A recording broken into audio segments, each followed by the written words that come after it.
Your eyes do not deceive you. We are here looking at the Core 1 in Prague with Mikolas. This is an amazing machine, so stay tuned because we're going to dig into this machine and show you some cool features about it. Let's get into it.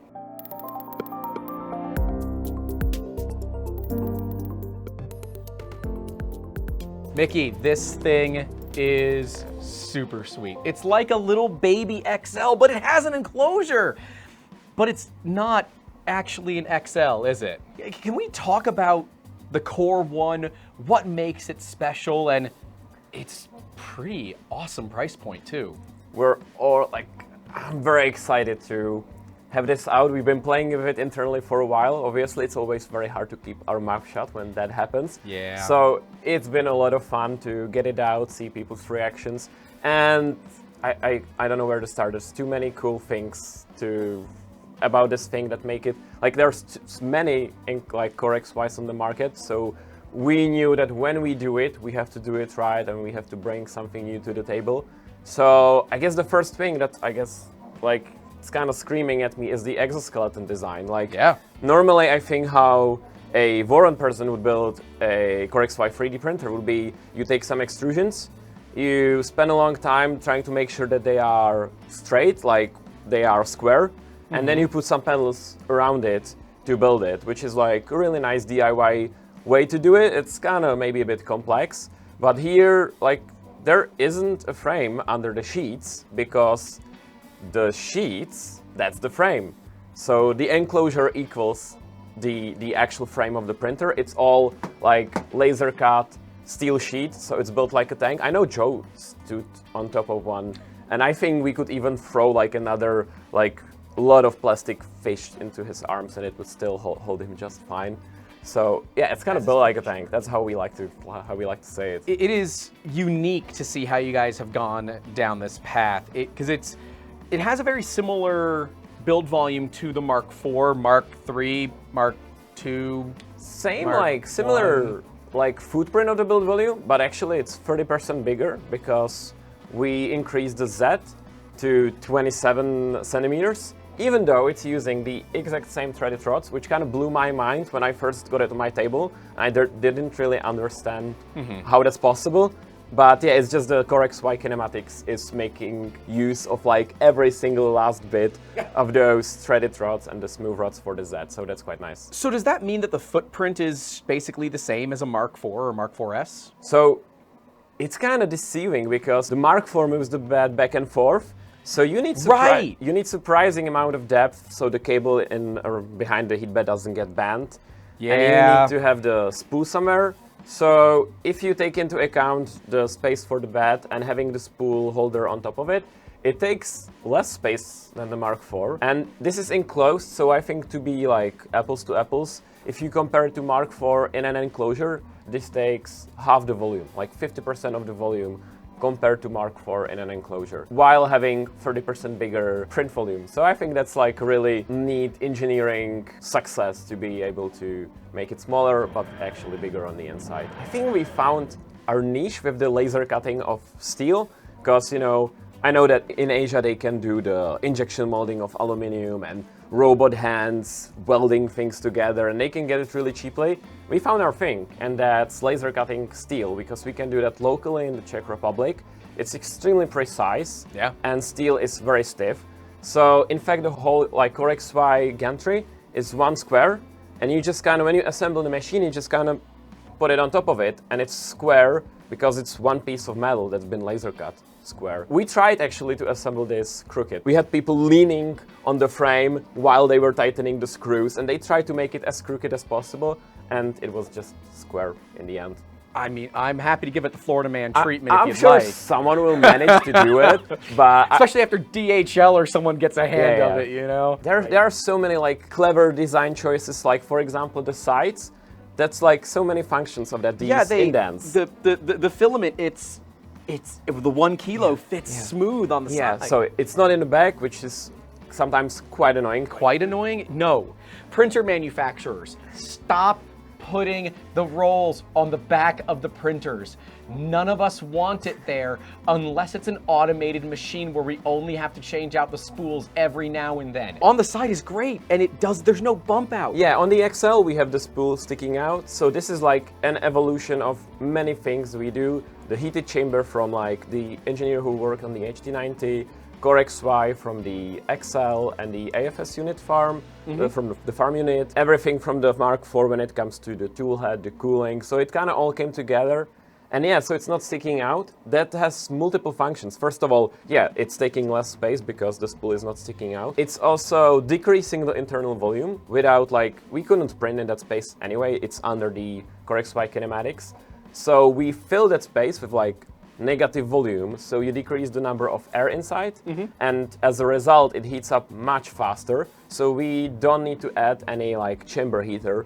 It will be just wasting money on an extra component. It just heats up quite nicely from the heat bath. And there's another function of that, and that's, you know, when you bend steel sheet, you actually increase stiffness. Right. So it also provides like an added structural integrity. Right, it's not gonna resonate as much. Yeah. Because obviously with like steel frame machines, resonance can be an issue. I mean, really anything that's enclosed, resonance becomes an issue. That's one thing that we're, for example, still fine-tuning. Like you change the speed by 1% and it's gonna be like, we've just tested it a minute ago before we recorded, like it's gonna go super silent, and then you increase the speed by a few percent and it's gonna go maybe loud again because you hit the resonance frequency. Right. So as part of the Prusa experience is that you get the fine-tuned profiles, so you don't have to figure these things out by yourself. That's right. I can see the fans on the back and there's an air grill on the top, but as we talked about at Smurf, you can move it, so you can allow it to pull in air or say, no, you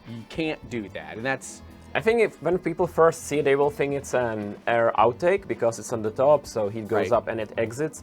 But actually, as it turns out, in order to push air out with the fans in the back, you need a way to let air in. Yeah. So this is like a design choice, like a good place where the airflow goes the way we want it. It sucks air on the top and goes out in the back.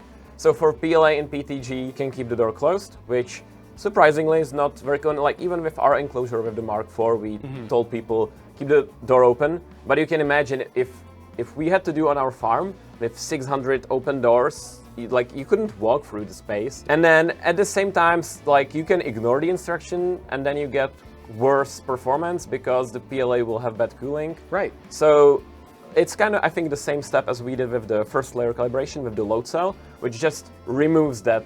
Nobody has to learn, you know, you remember the Facebook groups. Everyone was like, what's the problem? Oh, yes. It was the first layer calibration. Every time. We just removed that. People don't have to learn that when they buy these new machines. So I think the same thing is with the open and closed doors with PLA and PTG. You just don't have to care about it. You didn't even have to know that that was an issue in the past. And the printer will do its thing, where it monitors the temperature in the chamber. In the slicer, you now actually set the nozzle temperature, the heat bed temperature, and the chamber temperature. I did notice that. I thought it was mostly for the XL, and most people likely thought that as well, but no, they were giving us secrets for the Core 1 from the beginning, and we had never had an idea.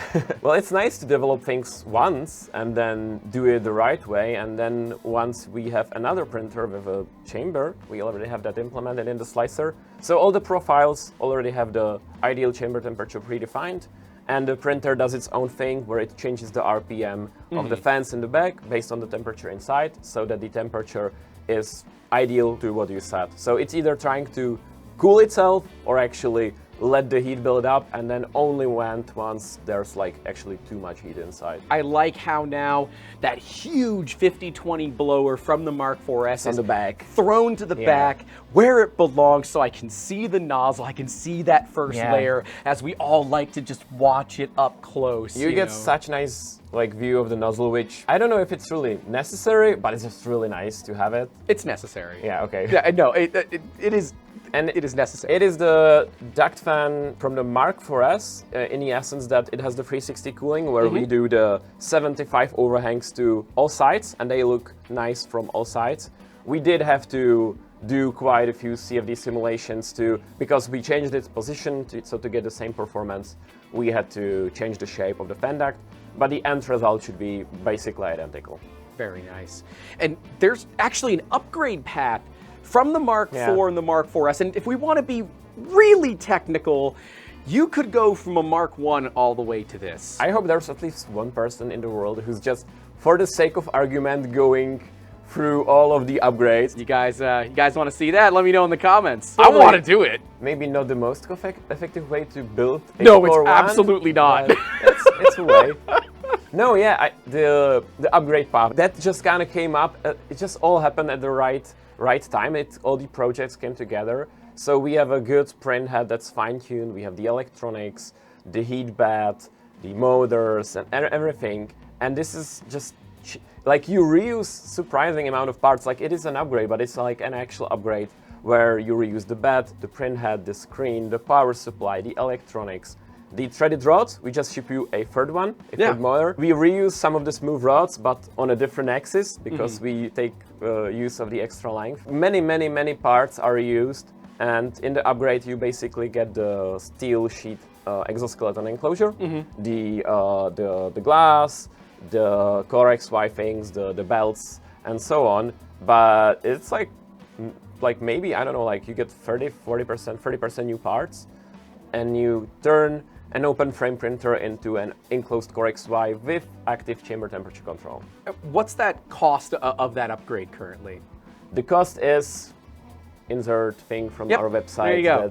And as far as I'm aware, that is less than buying an enclosure for a Mark IV. Yeah, that's true. Yeah, because this is just a better engineered way. Like that's one neat package. And it's smaller. Yeah. The enclosure for the Mark IV and the Mark IVs, it is quite large. Build coming soon. I do have a print here, which is from polycarbonate filled with carbon fibers. It's pretty large, but I think what's even more impressive is when you print, for example, polycarbonate without the carbon fiber. It's a very difficult material to print. That can be difficult, like to get to print big rectangular thing in an open printer. Like, okay, that's gonna be nearly impossible. Yeah, you're gonna have a bad time. If you put it in an enclosure, it's gonna be better. But then the next step is put it in an enclosure that actually reaches quite high temperatures and has some active chamber temperature control. I think it's gonna open a whole, like, many new opportunities because it's in a printer that's quite affordable. It's not like in the HT90, which is obviously like you can get, I don't know, 10 of these for the price of one HT90.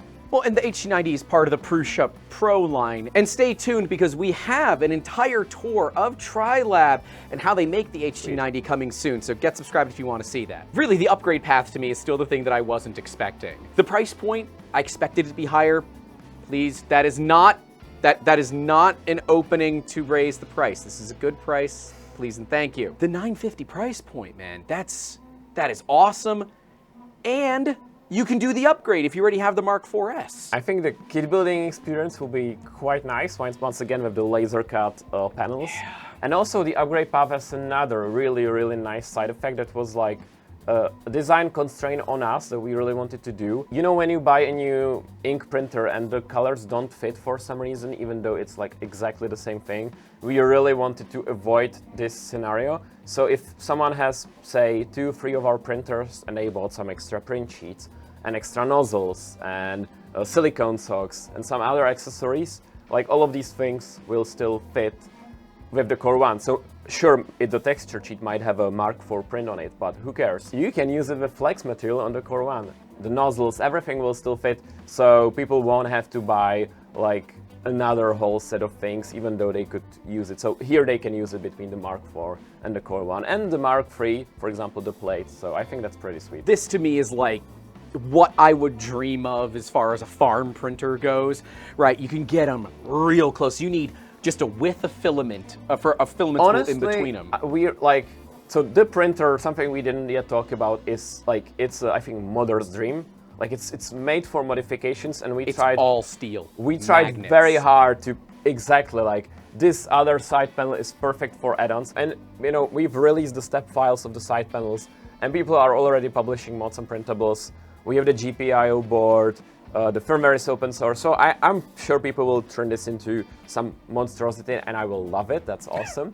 But going back to your feeding filament from the side and having to have space for that, like there's plenty of like holes in the enclosure with plugs in it, So I'm sure maybe our farm or the guys here, like we will create some user mods to feed the filament from the top or just feed it from wherever. Like I'm sure that's going to be an acrylic sheet. Adding an extra so hole you is no will big be deal. able to put them just like really side by side and fit like really quite an efficient print volume in like a very compact package. It's going to be awesome. But now, what about the door? Because I'm imagining, you know, if you had all the doors open, right, and we just sent Uncle Jesse down, that could be a bit of a problem. Is the door? Can we take the door off? Can we do things with the door? Yeah, again, like it's one little thing, but quite a bit of engineering went into that. So, for example, these hinges, they let you open it to like 180 degrees, which is nice.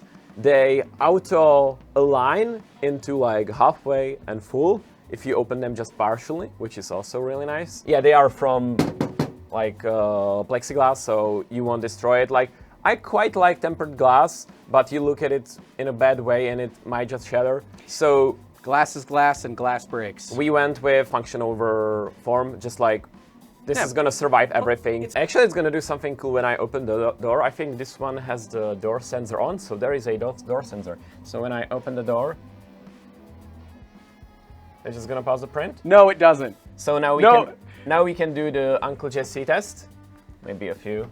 And then when I close it violently, it's just gonna go back to its thing. Now it is doing a vase mode print, so there'll probably be a bit of an artifact on there. Probably not the best, like, yeah, not the best idea to do it while it's doing a vase mode print, but that's what it does.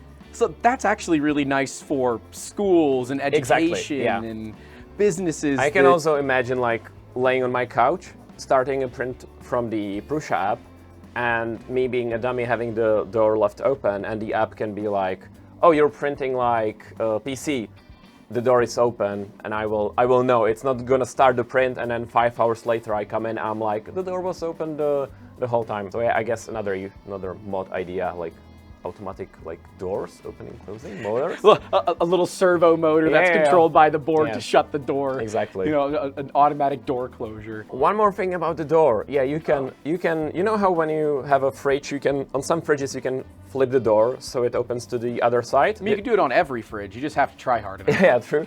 So it like fits your space perfectly. It doesn't open the like towards a wall or something.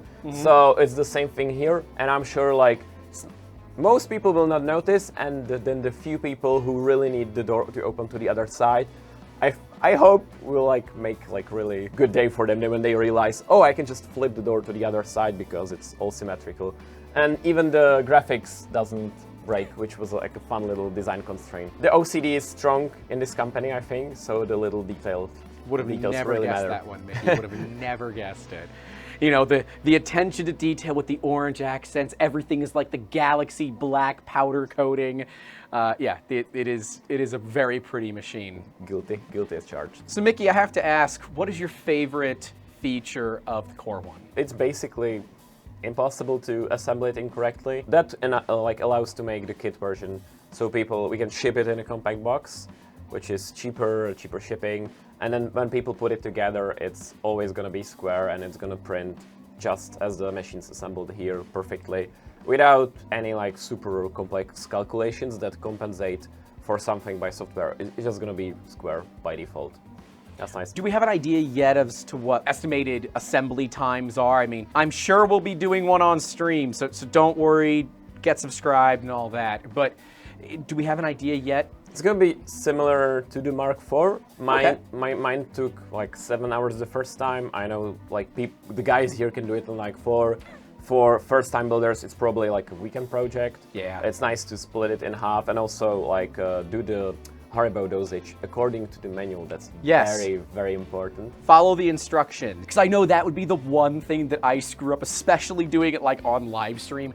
That's the one thing I know that I would mess up, and then it wouldn't run, and oh, Prusas are terrible. No, you guys already thought of the Florida Man experience. The kits are awesome because it's like awesome STEM project for parents to build with their kids. Yeah. It's awesome for like older kids. They can just put it by themselves, and it's like really nice like advanced Lego engineering project. But even for example companies, they will buy like 10 printers and 9 of them will be assembled, 1 of them will be kit. So someone in the company will assemble the machine and you learn the machine inside out. You kind of lose the fear of, oh, can I like open this up? Can I work on the machine?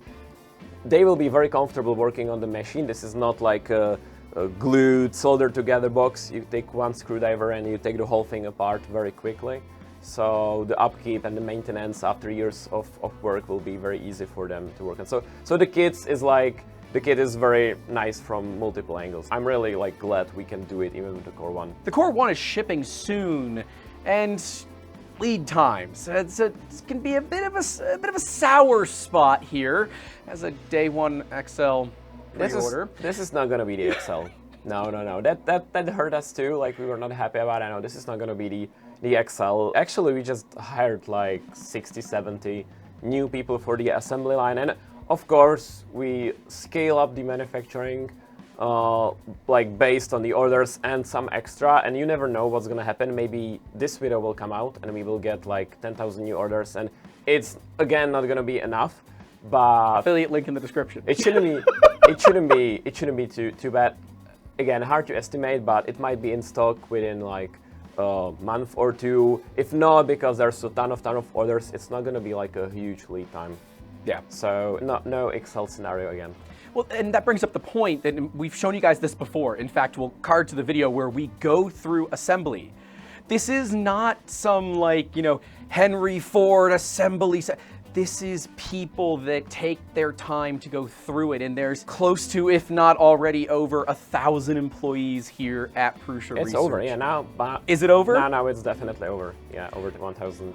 And if you guys haven't noticed, we've been trying to show more of the individuals that make these machines possible, because they're the ones that put their blood, sweat, tears, and maybe a little bit of cussing every now and then into making these machines possible. And it's great that you are it's different interviewing these other people from the company, because like knowing them, like part of many of them is in the machine. They just finished the print. Ooh. But yeah, a lot of like these really skilled people, they turn that skill into what we now have in front of us. I'm still surprised that upgrade path is something that I never expected. The price point is affordable. Now the Mark IVS is more affordable, by the way, if you haven't noticed that. And certainly, if you want to have that enclosure, this is the right move. So I guess that begs the question, what can people do with their leftover enclosures from their Mark IVs and Mark IVSs? Let us know in the comments your favorite idea for one, and maybe we'll have a contest or something where we see who can come up with the best idea for one of those enclosures. I know Yinzi from testing, they changed it into a snake like terrarium. Do snake things. And yeah, but there's like way more things coming out for this. Like we have ideas for many more like upgrades for this. Mm-hmm. One that's for sure like that's being finished as we speak is the camera module. Okay. That just magnetically slaps into the corner. And there's a powered USB-C. So there is actually an expansion board that plugs into the existing board from the Mark IV. And it adds all the extra functionality, so you can plug in your chamber lights, your chamber thermistor, the extra filament sensor from the side, the door sensor, and it has the powered USB for the camera or for whatever you want to power with it. There's really like a big potential to use this as a platform for the future. And I don't know, add some dry box, or maybe another company will create like a commercial like accessory for this that's like a heated dry box from the side. I can definitely imagine like a neater MMU package somewhere on top, below, or filament storage. So yeah, I guess we'll see what the community, we and what other companies will come up with. I hope so, man. I'm looking forward to getting one of these in the shop where we take a look at it. I figure we'll be part of the launch event. That one will be fun, and then maybe we'll be building a kit live on stream, so you can prove that you're faster than the average Florida man. I do like the lights. As dumb as that is, I wish more machines came with lights. They're quite bright. They're really bright. And when there's a like maybe when it's a black print, it's not so much. But we like to think about it as like a art display. Mm-hmm. So when the print finishes, like it's really nicely lit, like very, very well lit, and it's like coming like to an art display because the print is just waiting there finished. I do like the other status LED on the bed. Yeah, we didn't talk about that. That thing is awesome. That's like a physical progress bar if you think about it, because it's moving down like exactly in sync with the print progress. Can we make it so it starts out as like really, really dim green and then gets brighter and brighter the closer it gets to 100? Yeah, that could be done. I mean, that's what I want, man! I mean, the firmware is open source, and this seems like a fairly easy hack. So if we don't do it, you should, or someone, you should do it. And also, you now get a push notification in the app. That's the best little upgrade with the app for me, is the push notifications from the printer. So the printer pushes me a little, oh, there's a filament change to red or something. Can that work over Bluetooth, or is that only Wi-Fi? It's only, well, now it's being pushed through Connect. Okay. So to your mobile app. So I think that's the way it works right now. I don't know how it's gonna, it's gonna be expanded in the future.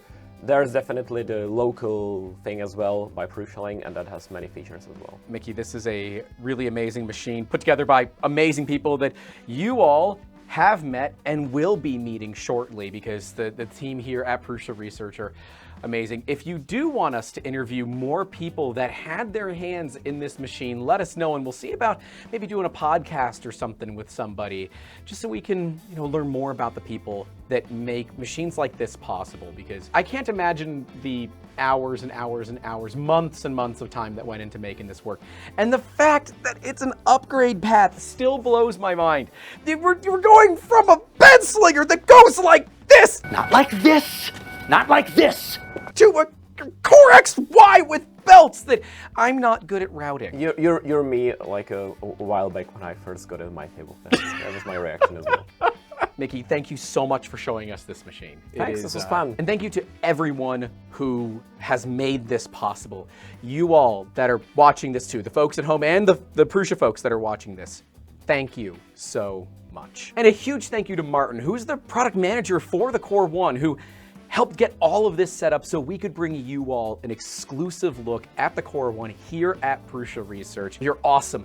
Thank you, sir. Seriously, this has been, it's been an amazing experience to not only see it running, to hear it when we're in a studio. It's quiet in here. Thank you all for making this happen. And thank you all for watching. If you want to support the efforts that we do here to make videos like this possible, like flying halfway around the world to speak to the awesome people that make machines like this possible, you can do so by joining. The link's in that description, and your name will be listed right next to Mickey and I, the $5 tier and higher. And if you do want to see more about our tours here at PRUSA, we'll link to those right below us. Thank you all for watching. Don't forget to like and subscribe. Stay safe out there. Don't forget to call your loved ones. And as always, keep making awesome. That's a wrap. And that's a wrap.